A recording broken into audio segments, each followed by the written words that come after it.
मुफ्ती साहब के YouTube channels को सब्सक्राइब कीजिए। आस्क मुफ्ती तारिक मसूद। मौजूदा हालात में जुमा पढ़ें या ज़ोहर। मोहम्मद शुएब साहब पंजाब से। मौजूदा सूरत हाल में जुमे की नमाज़ के बारे में तफसीली हुक्म इरशाद फरमा दे। जुमे की नमाज़ पढ़ी जाए या ज़ोहर या जमात पढ़ी जाए।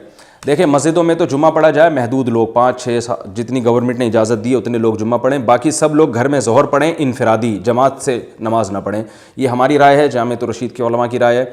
अलबत्ता अगर कोई किसी दूसरे आलिम की राय को फॉलो करता है तो भी ठीक है, क्योंकि यूट्यूब पे एक बहस छिड़ गई है, वो फला कह रहे हैं वो यूँ हैं तो दूसरे मुफ्ती जवाब में दे रहे हैं यूँ हैं, तो उलमा की राय में इख्तलाफ होता है। आप बहस में ना पढ़ें, आपको जिस मुफ्ती जिस आलिम की राय पर एतमाद व अमल कर लें, बहस मुबाहिसा ना करें।